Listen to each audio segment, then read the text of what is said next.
Essa palavra que eu quero compartilhar com vocês, gente, não é para os super espirituais. Não é para os super espirituais. Não é para os profundos conhecedores da Bíblia. Não é para os teólogos que fizeram mestrado, doutorado em teologia. Não é para aqueles que são autossuficientes. Quero compartilhar uma palavra com vocês para aqueles que são quebrados. Para aqueles que são quebrados diante de Deus, que não podem oferecer e têm consciência de que não podem oferecer nada para Deus, porque têm consciência do próprio pecado, das próprias falhas, das próprias limitações. Essa citação que eu peguei é uma citação de um livro chamado O Evangelho Maltrapilho, de Brennan Manning. Se você não tem oportunidade de ler ainda, leia. Esse livro é espetacular. O Evangelho Maltrapilho, de Brennan Manning. Eu peguei emprestado dele porque cabe bem com a palavra. Essa palavra é para todos que batem no peito à semelhança do publicano e dizem assim: ó Deus, tem misericórdia de mim, pecador. Para todos aqueles que não podem levantar a cabeça e olhar Deus nos olhos, mas que só podem se ajoelhar e falar com Deus com o rosto prostrado no chão, no pó. Essa palavra não é para ninguém autossuficiente. Eu espero que ninguém aqui seja. Espero que você não seja autossuficiente e nem super espiritual. Espero que você seja alguém que tenha consciência de que tem problemas. Espero que você tenha consciência de que você não dá conta deles. Existe uma farsa, existe um Deus falso que é apresentado em algumas igrejas, que é o Deus que procura somente sadios. Jesus disse que não veio para os sãos, ou para os sadios, ou para os saudáveis, ou para os autossuficientes. Jesus veio, né? Jesus veio para os doentes.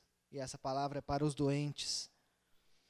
Nós caímos nessa farsa de Deus procurar apenas os sadios, quando nós pensamos que na igreja só pode haver pessoas perfeitas.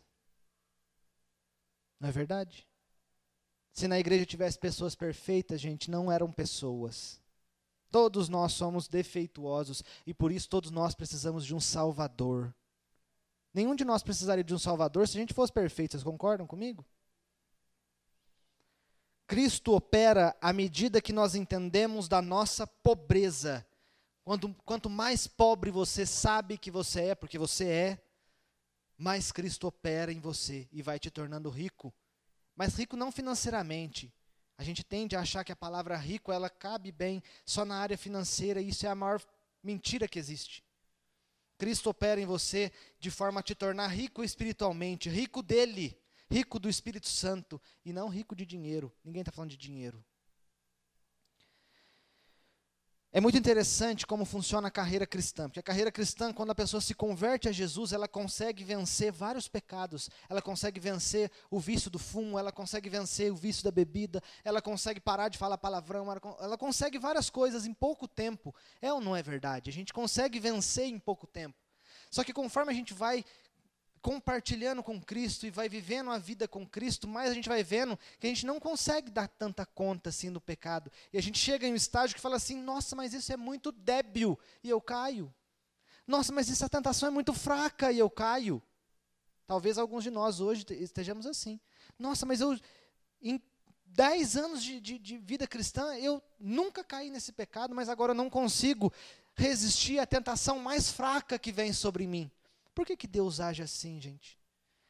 Pastor Paulo Júnior diz que Deus age assim para que ele mostre para um cristão maduro que ele não era suficiente com seu pecado no início. Por isso ele vai, entre aspas, por isso ele vai retirando a graça dele na hora de vencer o pecado, e o cristão começa a não conseguir vencer mais, para mostrar que o cristão não é suficiente.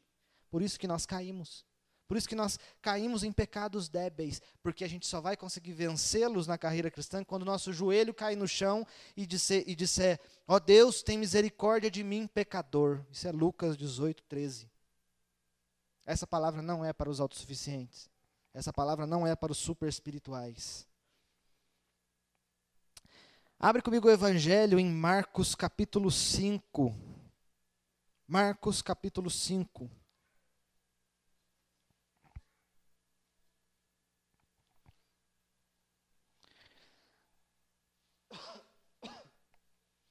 Marcos capítulo 5, a gente vai ler dos versículos 25 em diante.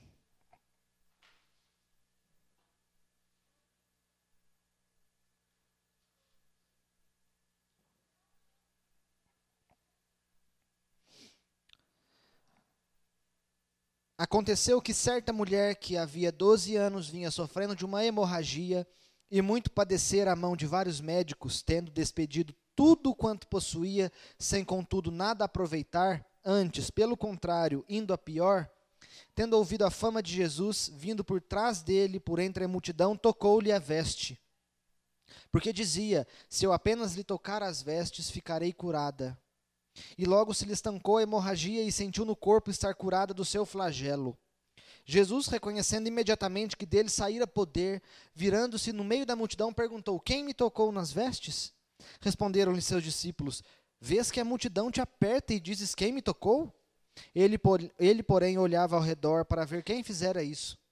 Então a mulher, aterrorizada e tremendo, cônscia do que nela se operara, veio, prostrou-se diante dele e declarou-lhe toda a verdade. E ele disse: filha, a tua fé te salvou. Vai-te em paz e fica livre do teu mal. Até aí, gente. Curve a sua cabeça, vamos orar mais uma vez.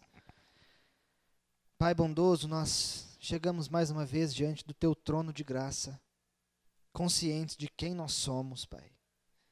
Nós chegamos diante de ti, Senhor, sabedores de quem tu és, da majestade do Senhor, da grandeza do Senhor, da bondade do Senhor, da graça do Senhor.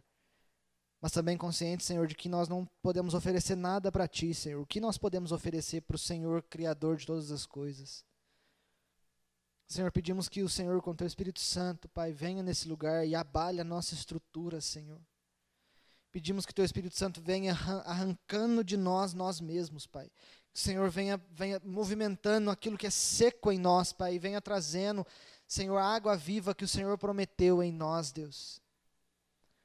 Senhor, nós não queremos continuar tendo, Senhor, os mesmos métodos, nós não queremos continuar tendo o mesmo tipo de relacionamento raso contigo, Senhor. Leva-nos a um relacionamento profundo com o Senhor, Pai. Senhor, traz revelação da tua palavra nessa noite, Senhor. Senhor, nós somos totalmente dependentes de ti e da tua grandeza e do teu favor, Pai. Para onde iremos nós, como nós cantamos, Senhor? Para onde iremos nós, se só tu tens palavras de vida eterna, Jesus? Não há para quem correr, Senhor, além do Senhor, nosso Salvador. Fala conosco essa noite, Senhor. Abre o nosso entendimento, Senhor. Traz humildade em nosso coração essa noite, Senhor. Nós te amamos e nós declaramos que só o Senhor, Jesus, é o Senhor aqui. Só tu és o Senhor aqui, Senhor Jesus. Não há outro, Pai. Não há outro nome dado entre os homens pelo qual que importa que sejamos salvos, além do nome do Senhor Jesus. Obrigado por essa palavra, Senhor. Fala conosco em nome de Jesus. Amém.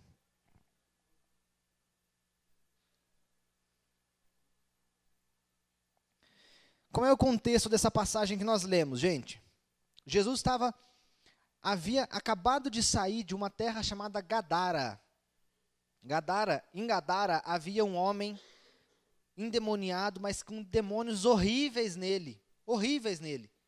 Ele era nu, ficava nos sepulcros, e todo mundo que tentava prender ele, o demônio dentro dele era tão forte que ele quebrava os grilhões e corria de volta para o cemitério. Nós conhecemos a passagem. Quando Jesus confronta esse homem e liberta esse homem, né, expulsa o demônio que estava na vida desse homem, os gadarenos se espantam e pedem para Jesus sair de Gadara. Pede para Jesus sair de Gadara e Jesus atravessa o lago para outra margem e chega nesse episódio. Quando Jesus chega no outro lado da margem aí, ele encontra um líder sacerdote da época lá, chamado Jairo, que chega aos pés dele e fala assim, ó, versículo 23, minha filhinha está à morte, falando para Jesus, vem, impõe as mãos sobre ela para que seja salva e viverá. E o trecho termina no versículo 24, esse trechinho do pedido de Jairo, com uma frase muito bonita. Quando Jairo ora a Jesus, o que Jesus faz? Se move em favor de Jairo e vai com ele. Está escrito, e Jesus foi com ele. Olha como uma oração tem poder. O que Jairo fez foi uma oração, vocês concordam? Falou com Jesus e Jesus se moveu em favor de Jairo. Só que quando Jesus estava indo com Jairo, Jairo era um líder. Jairo era alguém que tinha autoridade em Israel. Jesus foi andando com ele. No meio do caminho acontece esse episódio. Aconteceu que certa mulher, que havia 12 anos, vinha sofrendo de uma hemorragia, apareceu essa mulher na frente de Jesus. A gente vai estudar sobre a vida dessa mulher, gente, hoje. Porque eu tenho certeza absoluta que todos nós somos essa mulher do fluxo de sangue. Ou pelo menos já fomos essa mulher do fluxo de sangue. Quem era essa mulher? Versículos 25 e 26. Acompanha comigo aí. Aconteceu que certa mulher que havia 12 anos vinha sofrendo de uma hemorragia e muito padecer à mão de vários médicos, tendo despedido tudo quanto possuía, sem contudo nada aproveitar, antes, pelo contrário, indo a pior. 27. Tendo ouvido a fama de Jesus, vindo por trás dele por entre a multidão, tocou-lhe a veste. Há duas características a respeito dessa mulher que são marcantes. Primeiro, ela era mulher. Segundo, ela era hemorrágica. O que é uma pessoa hemorrágica? Que o sangue não coagula, o sangue não se torna em casca, né? Ele não cicatriza. Recorrentemente, o sangue descia para ela. Quem eram as mulheres em Israel? A gente não pode cometer o erro de pensar nas mulheres na época de Jesus como as mulheres são hoje. Eram diferentes. As mulheres em Israel eram desprezadas junto com as crianças. E é por isso que Jesus fala, vinde a mim as criancinhas. Porque elas eram desprezadas em Israel. As mulheres eram desprezadas. Elas eram posse do marido. Era um bem que o marido tinha. As mulheres eram consideradas naturalmente infiéis, desvirtuadas e falsas. A sua palavra, a palavra de uma mulher na época de Jesus, não valia diante de um juiz. Ou seja, se houvesse um crime dentro de casa, a mulher nunca poderia falar a um juiz o que o marido dela fez, porque a palavra dela não era acreditada, não tinha crédito, só por ela ser mulher. O marido não tinha deveres conjugais com a esposa, ou seja, a esposa ela tinha todos os deveres com o marido. O marido não precisava dever favores, principalmente fidelidade à mulher na época de Jesus. Então ele podia ter um harém de mulheres. Enquanto a mulher tinha que ser só do marido. A mulher não podia comer junto aos homens, gente. Na casa tinha um local separado para as mulheres comerem. E um local onde os homens comiam. No templo de Israel tinha um local separado para as mulheres. E um local separado para os homens. Eles não podiam cultuar a Deus de forma conjunta, né? A mulher era um ser totalmente abaixo do homem na época de Jesus. Não era como as mulheres são hoje, glória a Deus, como as mulheres são hoje. Não eram. Isso é muito importante para nós nessa narrativa. A gente vai entender daqui a pouquinho o porquê. Esse paradigma, gente, de que a mulher é inferior ao homem é quebrado com Jesus, não é quebrado com o feminismo. O feminismo não quebrou isso. Jesus quebrou isso quando ele traz dignidade às mulheres. Por exemplo, a mulher no poço, quando ele vai falar com a mulher samaritana no poço. Ou quando ele vai curar o filho da viúva lá, quando vai ressuscitar o filho da viúva. Quando ele vai curar essa mulher. O feminismo não fez isso pelas mulheres. Hoje o feminismo ele pega algo que o cristianismo trouxe e desvirtua. É por isso que eu não consigo entender, não me entra na cabeça como uma mulher cristã pode ser feminista. Não pode. Não dá. Há conflito de ideias aí. Isso começou com o cristianismo, com Jesus, né? A liberdade feminina, ela é mais por conta de Cristo do que do feminismo. Tudo bem, ela era mulher. Então a gente entende qual é o panorama da mulher na época de Jesus aí. Só que ela não era somente mulher para essa sociedade. Ela era hemorrágica. E aí eu queria que vocês deixassem o dedinho de vocês aí em Marcos 5 e fossem comigo em Levítico 25. Não, mentira. Levítico 15, 25. Abre lá comigo. Levítico, capítulo 15, versículos de 25 a 30. O que era uma mulher hemorrágica em Israel?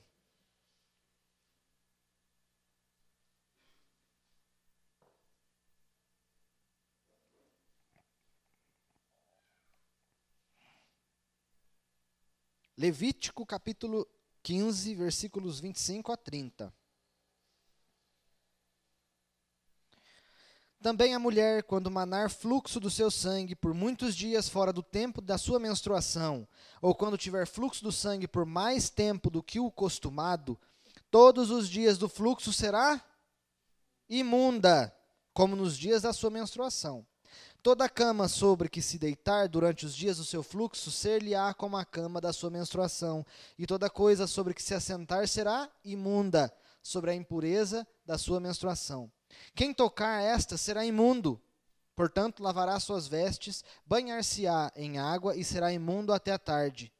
Porém, quando lhe cessar o fluxo, então se contarão 7 dias e depois será limpa.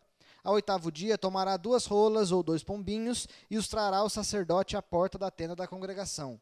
Então o sacerdote oferecerá um para oferta pelo pecado e o outro para o holocausto. O sacerdote fará por ela expiação do fluxo da sua impureza perante o Senhor. Então uma mulher que entrasse em período menstrual na época de Israel, nessa época de Jesus também, ela era considerada imunda, ela não podia tocar em nada. Tudo que ela tocasse se tornava imundo igual a ela. Então o que acontecia? As mulheres elas ficavam separadas no período menstrual. Essa mulher, ela não era somente mulher e tinha menstruação. Ela estava com fluxo de sangue há 12 anos. Imagina o estado psicológico dessa mulher. Imagina o estado de alma dessa mulher. Essa mulher era uma mulher extremamente quebrada diante dos homens e diante de Deus. Muito sofrera. Ela sofrera espiritualmente por ter a sua fé quebrada. Como que nós sabemos que ela tinha a fé quebrada? Porque ela tinha tentado todos os tratamentos da época e crido em cada um deles, e todos eles não surgiram nenhum efeito nela. Olha o que o versículo diz, versículo 26. Muito padecera a mão de vários médicos, tendo despendido tudo quanto possuía sem nada aproveitar. Então ela gastou todo o dinheiro dela com todos os médicos da época para estancar a hemorragia dela e nada ela aproveitou. Então a fé dela era abalada. O que mais que ela era quebrada? Ela era quebrada fisicamente, porque ela não podia ter filhos. E na época de Jesus, a mulher que tinha filhos era uma mulher próspera. É por isso que quando a gente lê a história de Jacó lá no Antigo Testamento, a gente vai ver que Raquel, que é uma das mulheres dele, ela era depressiva, entre aspas, porque ela não tinha filhos. Acontece vários episódios lá, até ela ter 2 filhos, né? Ela era quebrada psicologicamente, porque ela foi enganada várias vezes. Tentou todos os métodos, todos eles deu falha, deu errado. Ela era quebrada financeiramente, porque perdeu tudo. Ela era quebrada socialmente, porque ela tinha que viver isolada. Essa palavra não é para super espirituais, assim como essa mulher não era super espiritual. No Talmud, o Talmud é uma coleção de livros judaicos que tem várias interpretações de rabinos, né, da época de Jesus mesmo, Talmud. No Talmud, aparece 11 tratamentos para hemorragia, 11. Ela gastou com os 11. Ela não tinha mais nada, ela não tinha mais alternativa nenhuma. Ela estava totalmente falida diante de Deus e diante dos homens.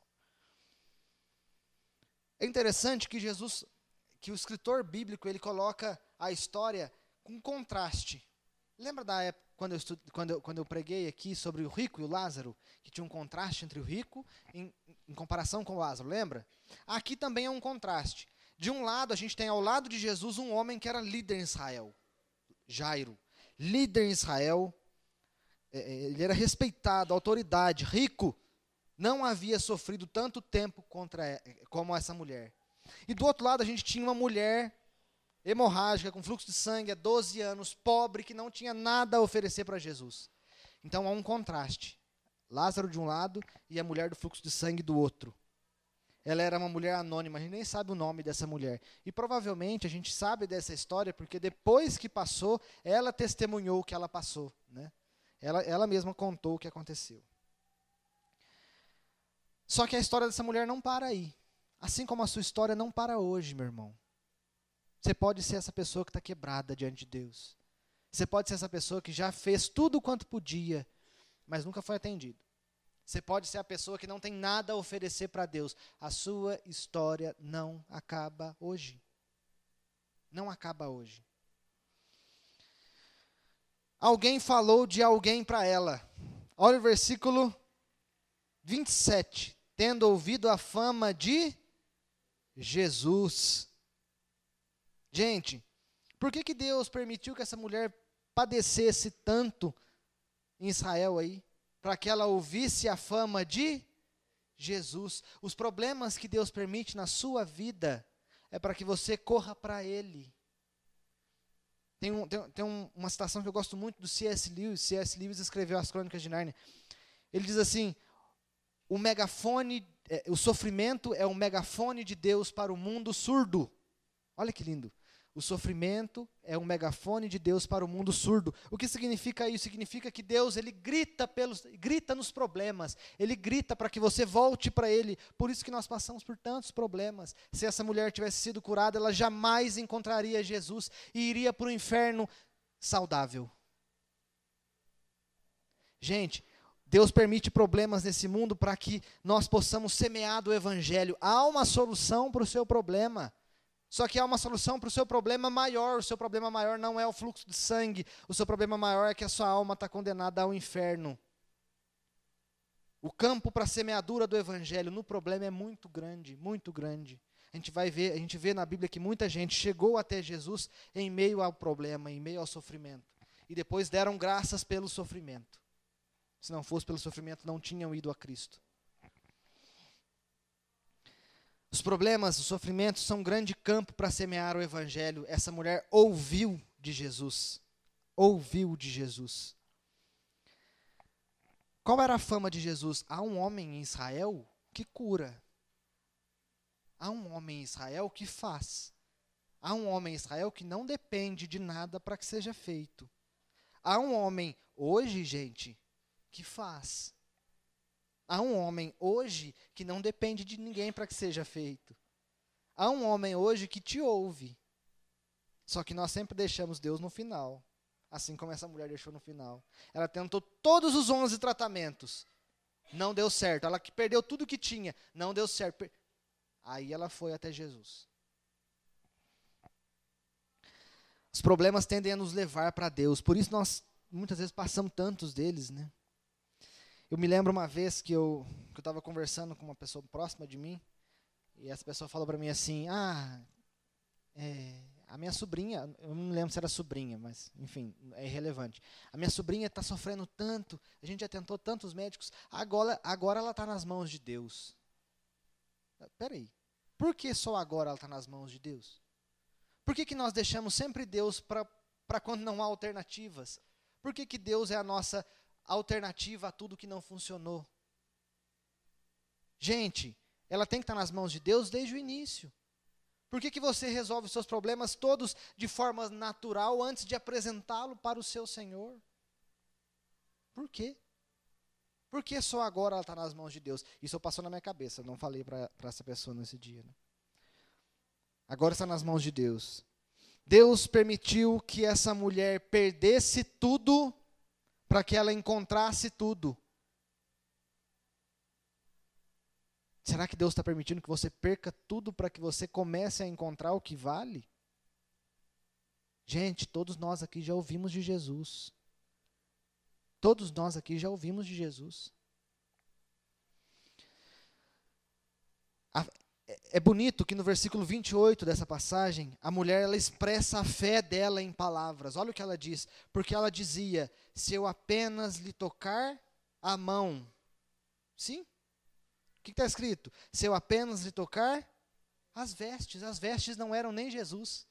Ela cria tanto em Jesus, ela cria tanto no Senhor Jesus, que ela falou das vestes dele. Se eu apenas tocar nas vestes, eu tenho certeza que eu vou ser curada. Olha a fé dessa mulher. Olha a fé que essa mulher tinha.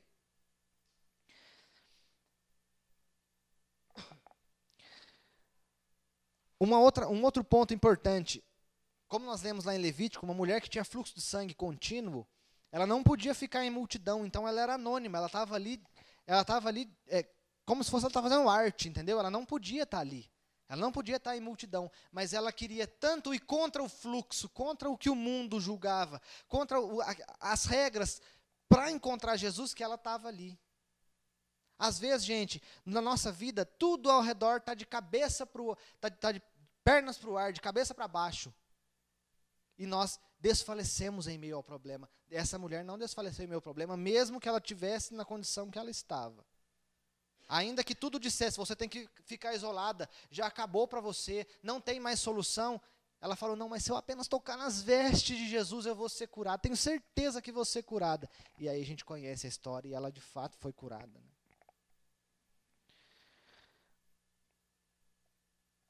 Entenda mais uma coisa, meu irmão, você nunca sabe pela pessoa que está do seu lado aí agora. Você nunca sabe pelo que essa pessoa está passando. Nunca sabe, a gente nunca sabe a total condição pela qual essa pessoa do seu lado está passando. Você não sabe. Assim como ninguém sabia o que essa mulher estava sofrendo, o psicológico dela. É fácil nós julgarmos o problema do outro, é fácil. Mas nós não sabemos o que a outra pessoa passa, não é? Talvez exista muitas mulheres com fluxo de sangue aqui. Vamos continuar nosso texto aí. Nós já entendemos quem era essa mulher, né? Versículos de 29 a 32. Acontece uma reviravolta na vida dela. E logo se lhe estancou a hemorragia, assim que ela tocou nas vestes de Jesus, e sentiu no corpo estar curada do seu flagelo. Jesus, reconhecendo imediatamente que dele saíra poder, virando-se no meio da multidão, perguntou: quem me tocou nas vestes? Responderam-lhe seus discípulos: vês que a multidão te aperta e dizes: quem me tocou? Ele, porém, olhava ao redor para ver quem fizera isto. Qual é o retrato que nós temos? Nós temos Jesus, uma multidão, a massa, apertando Jesus totalmente. Do lado de Jesus nós temos lá Jairo, que estava para onde Jesus estava indo, para a casa de Jairo. E alguém atrás de Cristo toca nas suas vestes. Na mesma hora que ela toca nas vestes, o fluxo de sangue dela, que ela padecia há 12 anos, fechou, acabou, foi curado. Jairo podia pensar assim, mas a minha filha está morrendo. A minha filha está morrendo, Jesus, você vai curar essa mulher agora? Por que o dela o Senhor faz rápido e o meu eu tenho que caminhar com o Senhor? É a pergunta que muita gente faz. Por que algumas pessoas Deus abençoa tanto e outras Deus não faz nada? Por que eu oro há 40 anos para o meu marido ser salvo e ele não é salvo? E uma pessoa orou um dia e já foi? Nós não sabemos a história das pessoas, gente. De um lado tem Jairo, do outro lado tem a mulher. Vamos continuar no nosso texto aí. Jairo pediu, essa mulher nem ao menos pediu, ela só tocou, ela nem pediu para Jesus curar nada, e Jairo se prostra e pede. A gente vai entender por que Jesus fez isso aqui, daqui a pouco. É interessante que os milagres bíblicos, gente, eles são narrados na Bíblia de uma forma muito sucinta. O sangue estancou e acabou. O autor bíblico, ele não tem a pretensão de nos convencer do milagre. Leia os outros milagres quando você tiver oportunidade, você vai ver. Não há floreios no milagre. E Jesus pegou os pães e os peixes, e daqui a pouco já tinha 12 cestos de pães. Não há pretensão de nos convencer do milagre. Isso, judicialmente falando, é uma prova boa para que o relato seja genuíno. Quando o relato ele tende a convencer o leitor, florear muito, provavelmente é um relato mentiroso. Só que na Bíblia os relatos eles são sucintos, são rápidos. Aconteceu e acabou. Se a gente ler os evangelhos apócrifos, a gente vai ver que os milagres nos evangelhos apócrifos são muito, muito shows assim. Por quê? Porque eram relatos falsos de milagres, né? Nesse caso foi um relato genuíno, porque foi muito simples assim, descrito muito simplesmente. Por que Jesus ele fez um milagre rápido na mulher e em Jairo ele não fez? Porque Jesus ele não faz o milagre pelo milagre. E esse é o erro que muitos de nós cometemos. Nós pedimos milagres a Deus pelo milagre. O milagre bíblico não é um fim em si mesmo. Milagres, gente, são placas. Biblicamente falando, milagres são placas. Eles apontam para uma realidade maior. Só que nós queremos, por exemplo, você pergunta para mim, aonde fica a Unifei? Eu aponto para lá. Ao invés de vocês irem para onde eu estou apontando, nós olhamos para a minha mão. Olhamos para a minha mão. Isso é o que o povo fazia, e isso é o que muitos cristãos fazem. O milagre ele aponta para uma realidade maior. Vamos entender qual é a realidade que esse milagre está apontando. Nós lemos lá em Levítico 15, volta lá comigo, Levítico 15, e lê o versículo 27.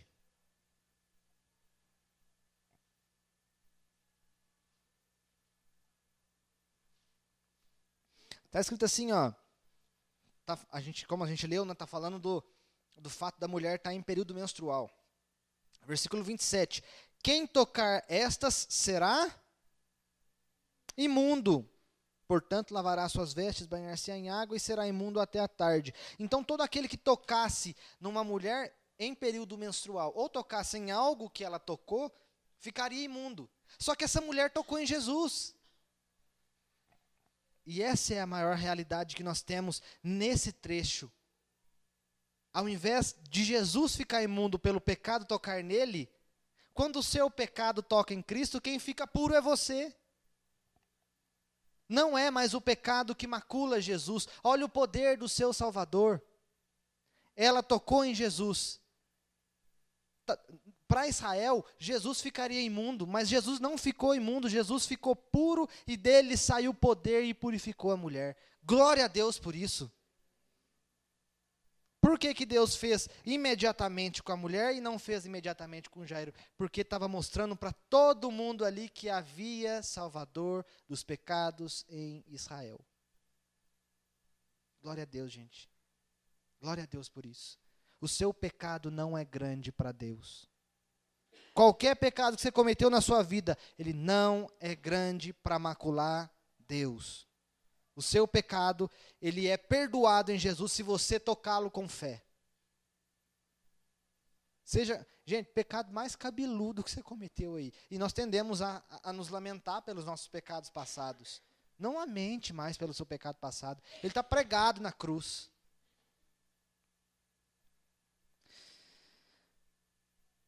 No Antigo Testamento, se um pecador tocar em alguém que era puro, ficaria impuro, né? Nesse caso aí, Jesus purifica a mulher que era pecadora. Foi o único caso que aconteceu isso em Israel. O que Jesus estava tratando aqui?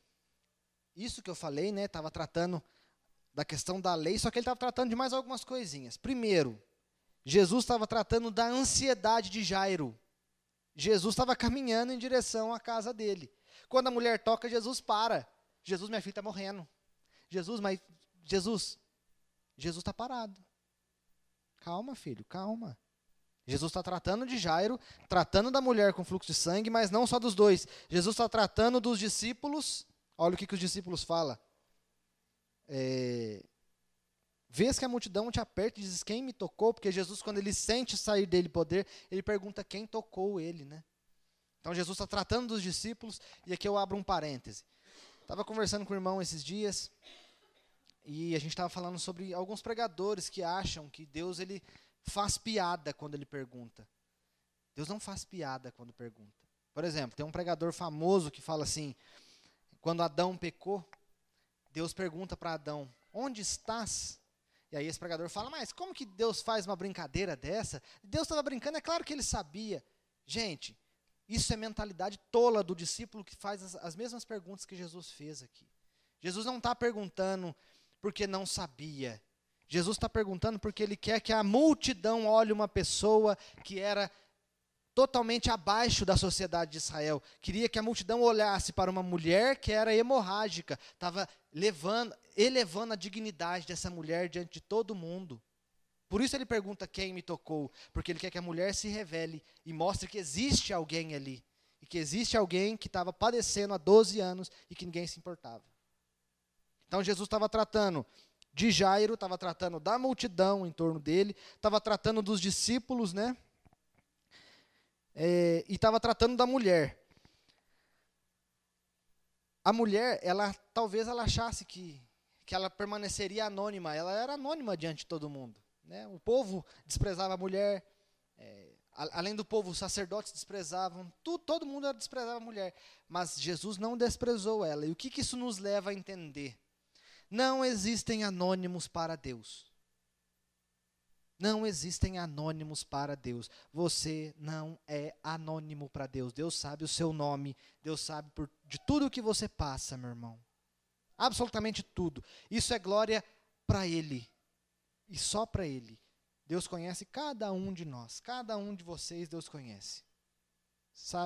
Sabe o que tem passado. Alguns teólogos dizem que na época de Jesus, a veste de alguém que era judeu tinha nas barras da veste os filactérios. O que eram filactérios? Abre comigo em Mateus capítulo 23, versículo 5. Não perde esse texto aí de Marcos 5 aí. Mateus 23.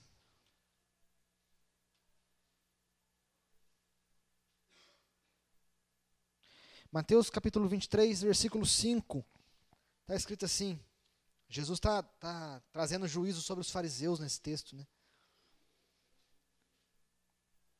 Praticam, porém, todas as suas obras com o fim de serem vistos dos homens, pois alargam os seus filactérios e alongam as suas franjas. O que eram os filactérios que estavam presos nas vestes dos judeus na época? Eram pedaços da palavra que eles pregavam. Só que, para se mostrar mais espirituais, alguns pregavam e deixavam uma grande franja nas vestes. E alguns teólogos falam que quando a mulher do fluxo de sangue toca na veste de Jesus, ela toca na palavra. Olha que bacana. Ela toca na palavra que estava pregada na veste de um judeu, né, que era o costume da época aí. Só uma curiosidade que eu trouxe para vocês. Não há anônimos para Jesus, meu querido. Não há anônimos para Jesus. Josemar Bessa diz assim, ó, Deus é um planejador melhor que você. Acalme-se. Deus é um planejador melhor do que você. Calma. Acalme-se, está escrito na frase. Deus está cuidando de tudo, meu irmão. Deus está cuidando de tudo. Versículos 33 e 34, para a gente finalizar aí. Então a mulher, atemorizada e tremendo, cônscia do que nela se operara, veio, prostrou-se diante dele e declarou-lhe toda a verdade.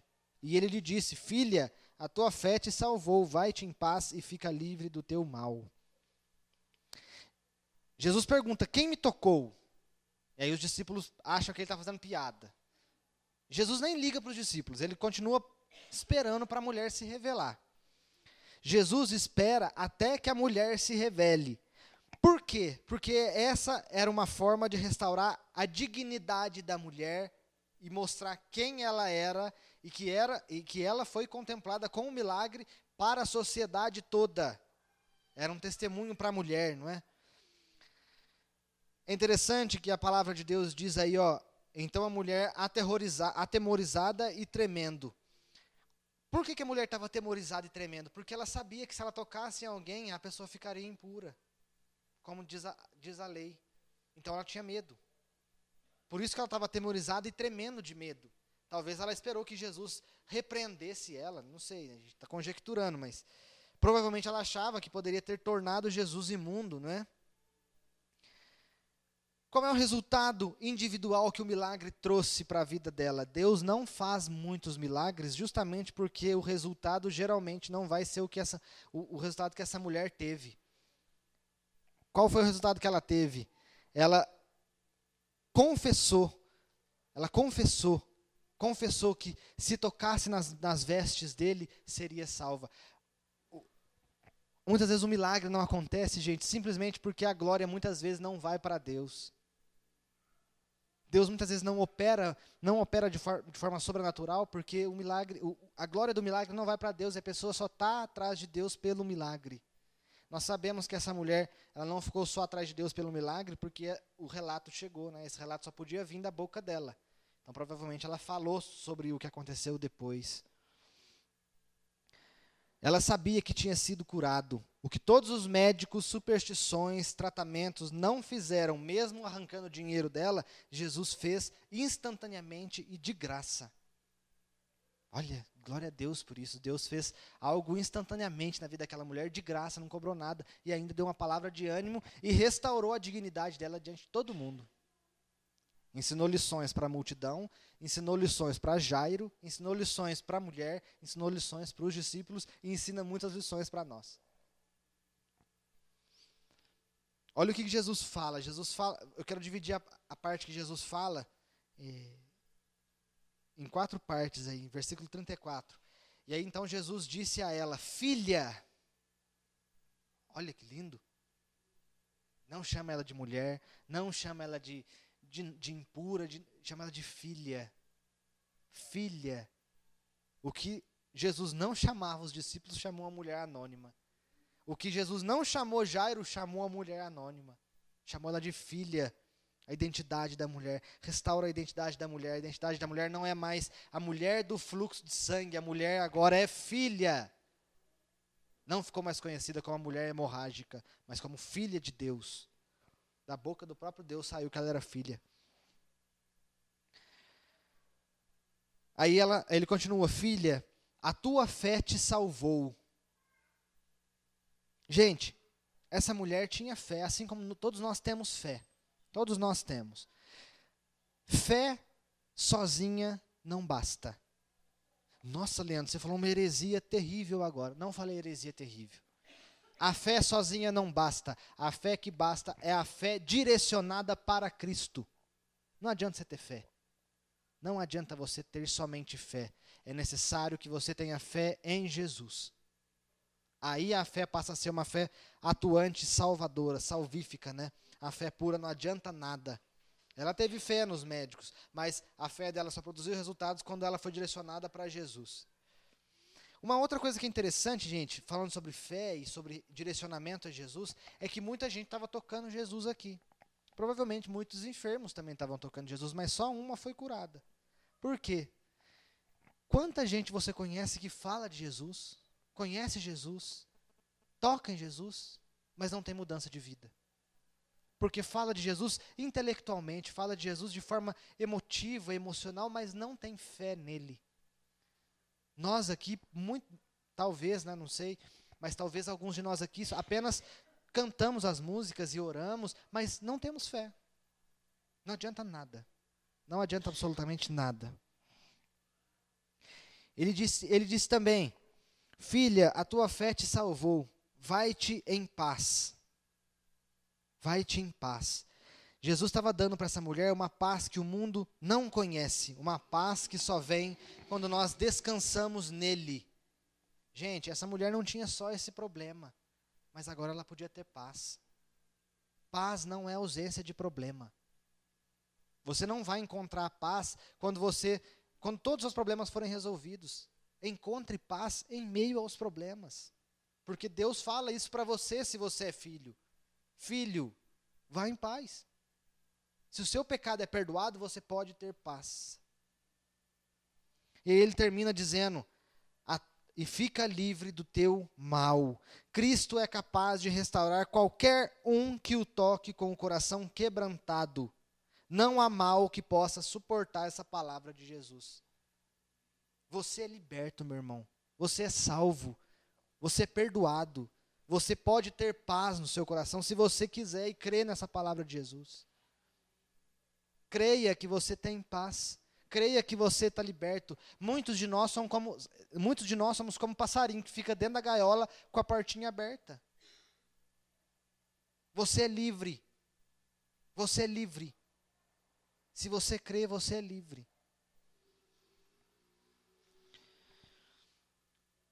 De forma resumida, o que essa passagem nos ensina? Há uma maneira pela qual Cristo trata cada um de nós. Cristo tratou Jairo de um jeito, a multidão de um jeito, tratou os discípulos de um jeito, tratou a mulher de outro jeito. Daqui a pouco Jairo vai ter a sua filha lá ressuscitada. Mas no tempo de Jesus. Talvez nós pedimos para Deus, Deus começa a se movimentar. Não vai ser instantâneo, mas não significa que Deus não está fazendo. Segunda coisa, não há diferenciação entre pessoas para Jesus. Há diferenças nas formas como Deus trata cada um de nós. Deus tem uma história individual com cada um de nós aqui. Você não depende da história do seu próximo para com Deus. Você tem a sua história com Jesus. E você não vai responder pelo seu próximo, você vai responder por si mesmo. Deus trata cada um individualmente, ainda que sejam marido e mulher, que são uma só carne, individualmente com a esposa, individualmente com o marido, devagar, gente, cada um com Deus, individualmente com Deus, salvação é individual com Jesus. Não há anônimos para Jesus, Jesus conhece todos nós pelo nosso nome. É possível também chegar até Cristo e tocá-lo sem fé. Não se engane, meu irmão. Talvez nós estejamos chegando até Jesus e tocando em Jesus e falando sobre Jesus, mas nós nunca cremos em Jesus. Será que você crê em Jesus? Será que a sua vida frutifica conforme a videira que é Jesus? Será que a seiva que sai da raiz e passa pelo tronco e vai até os ramos produz frutos de arrependimento ou produz frutos de nós mesmos, frutos nossos? O que a sua vida diz sobre você? Jesus está consciente de tudo o que está acontecendo. Jesus sabe do que está acontecendo. Jesus não te abandonou. Jesus não te abandonou e não vai te abandonar. Não há nada difícil demais para Ele. E a fé só funciona se depositada na pessoa certa. E a pessoa certa sobre a qual nós devemos depositar a nossa fé é em Cristo Jesus. Ainda há solução para você que acha que Jesus te abandonou. Ainda há solução. Não desista do caminho. Não desista do caminho em nome de Jesus. Não há pecado, gente, suficientemente grande para Ele. Não há pecado suficientemente grande. E coloque no seu coração agora. Coloque no seu coração, dentro de você. Quando Jesus ele pagou pelos seus pecados na cruz, Ele pagou por todos os seus pecados, inclusive os que você vai cometer amanhã. Jesus não pagou pelos seus pecados passados, pagou por eles também, mas pelos seus pecados de agora e pelos seus pecados de amanhã, por todos eles. Não há pecado difícil demais para Deus. Amém?